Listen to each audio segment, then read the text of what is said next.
Well, hello. Hi, everybody. It is a purely cozy, delicious, rainy November Tuesday here in Sonoma County. And hey, Bob. And we're so happy to have this rain. And I have neglected you for a while, and it was time to come live because, hi, Lukey, because this Thursday, the third Thursday of November is a holiday. Do you all know that? No, it's not Thanksgiving. You're off by a week, and I know that's very easy to do in 2020. What month are we even in? But the third Thursday of November is traditionally known as Beaujolais Nouveau Day, celebrating a beautiful, quaffable, super fruity French red wine that releases only on that day.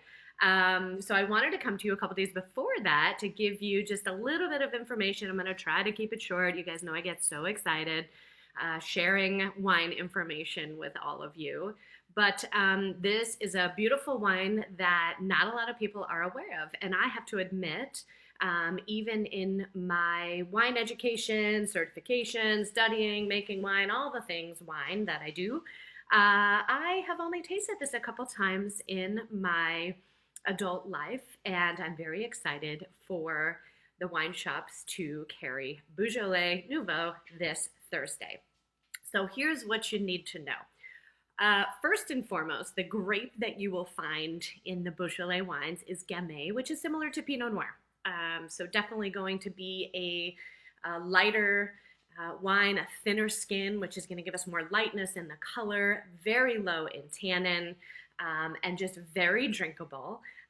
And really good on a table that has a lot of different flavors that might be happening, let's say, on the fourth Thursday of November on Thanksgiving. And actually, I'm going to be super nerdy with you today. I've got some maps for you. Let's see. So first of all, Beaujolais is a region in France. If you're familiar with Burgundy, which is where we get lovely Pinot Noir from, it's kind of on the southern tip of Burgundy, just north of Lyon.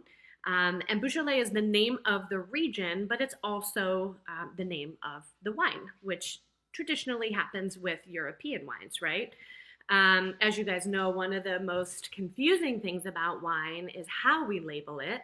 And here in the US, and especially here in California, we generally label by the producer and then the name of the grape, like Merlot, Cabernet, Chardonnay, whereas throughout Europe, France, we're talking about today, they're going to be labeling by the place. So you got to take a minute and find out what they grow there to figure out what's actually in the bottle. So we know if it's coming from the Beaujolais region, which I'll zoom in on, then the grape is going to be Gamay, which is related to Pinot Noir, and just a beautiful, light, fruity grape. That's lovely dog hair flying around. Let's keep it out of the Beaujolais. Then there are 10 different crus or villages within the Beaujolais region that are known for producing some of the highest quality. And we're going to be tasting in this little purple sort of bullseye within the region here. The Côte de Brulé is the second one that we're going to be tasting. So there's France, there's Beaujolais. So what do you need to know? There's 3 different categories: Beaujolais, Beaujolais Viage, Beaujolais Cru. And they are in order by quality and generally by price. So the main sort of general category is Beaujolais. That's more than 50% of all the Beaujolais produced is in that category. And that is the category specifically where Beaujolais Nouveau falls. Now, Beaujolais Nouveau is, it was a marketing phenomenon that happened really in the 60s, and it was all about getting the first red wine to market, especially in Paris and the bistros. It was known as a bistro wine. And it's a young wine. Generally, the grapes are picked in August or September, and they are releasing by the third Thursday of November, meaning they were already bottled previous to that. Whereas you guys typically know most reds are aged at least a year, year and a half, 2 years. So that's the whole thing about Beaujolais Nouveau. Nouveau being new, it's young, It's very fresh and fruity. The other thing about it is how it's made. It's made kind of in a really unique style called carbonic maceration. That's a mouthful. All you need to know about carbonic maceration is they take the whole clusters of the Gamay grapes, they put them in a tank, and those grapes are all kind of weighing down on the bottom grapes, and the bottom grapes start to burst and start to naturally ferment from yeast that just exist in the environment.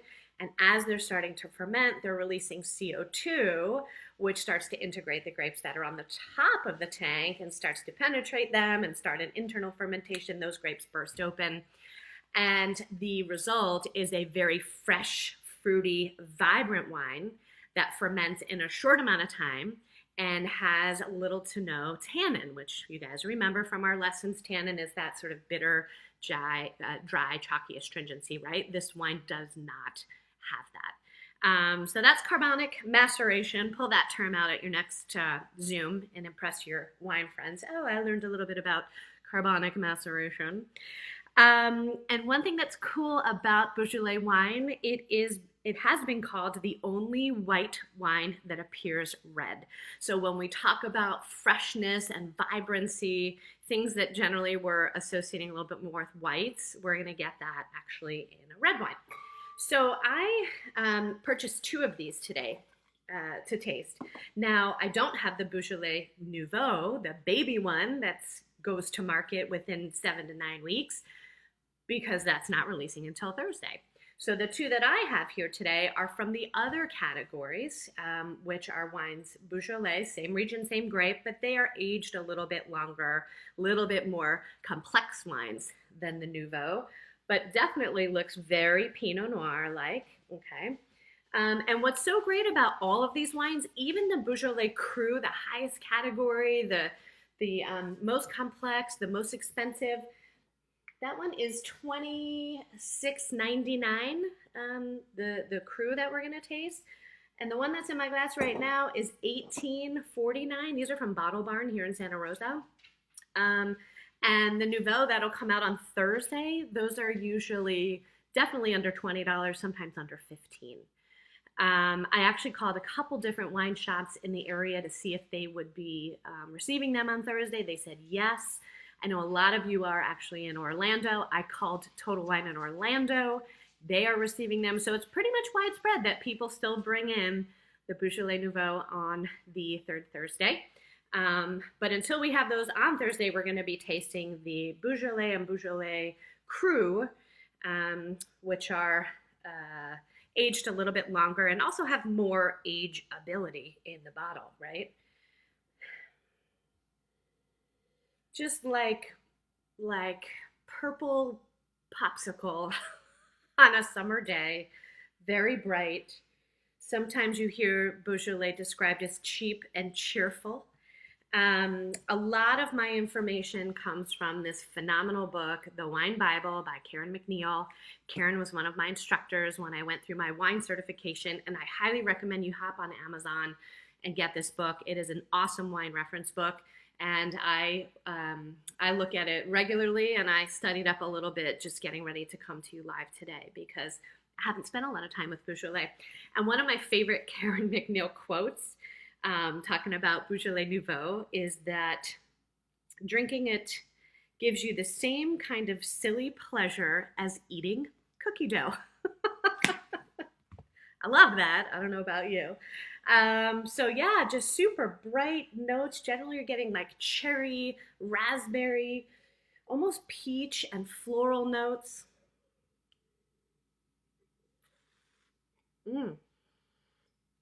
This one I noticed, I opened these right before I went live. This one specifically, the Beaujolais, easy to say, Beaujolais Viage, right, which is sort of that middle category. Had almost like a tightness on the tongue where it felt like it was effervescent. Since it's had oxygen for a few minutes, that calmed down, but it still has a very pleasing kind of tightness and brightness on the tongue. And again, that's $18.49. This would be awesome on the table for Thanksgiving. I will put in the comments the actual producers that I bought. I don't know if you can see that. This is called Grand Terre. Quentin Erel is the producer. Always so interesting, you guys, by the way. If you don't drink a lot of like French and Italian wines, not only is the biggest difference in labeling that they label by the region, but the producer, right? The Pride, the Camus, the Opus is always like very close to the bottom in very small font. And it's a really cool illustration of the different philosophies, I think, between Old World European wines and California. The Old World believes the place made the wine. We believe that here in the New World, but we also give a little bit more billable rights on the marquee to the producer, to the human element, which is so interesting. So that was lovely, yummy, delicious, under $20 bottle. I am just trying to find for myself and also bring to you guys as many inexpensive bottle recommendations as I can. I don't know about you guys, but we have drank through our wine fridge during COVID. It is bare. And as we're restocking, we're not going wine tasting as much here at the premium wineries in California. So I am going to the bottle store and looking for great, inexpensive recommendations. So this is the Beaujolais Cru, right? Cru being from one of those 10 villages that are perceived as more specific and higher quality. And this particular village is the Côte de Brully. I hope I'm saying that right. Côte de Brully, which is actually of all those 10 villages that I showed you in that map, which is here, right? Again, the little purple within the Brully region is on the higher slopes of an extinct volcano. And it would be considered more of a medium body Beaujolais. Look at the difference in the color, by the way. Let me hide this again. I have to tell you, these wines are different years. The first one was a 2019. The one I just poured is a 2018. Look at the difference in color. Can you see that? I know it's not great on video, but I would say this one, the Cru 2018, is definitely darker, richer in color, less transparent than the Beaujolais 2019. And my anticipation would be if we had the baby ones that are releasing on Thursday, they're from 2020. They're from grapes that were just picked August and September of this year.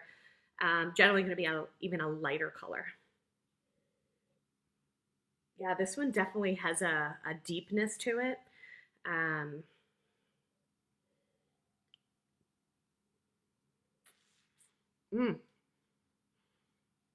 Totally different mouthfeel, richer, more mouth coating, but still very quaffable. That's a word that you hear a lot about all these Beaujolais wines. They're just very approachable, easy to drink, fun to pair with wine.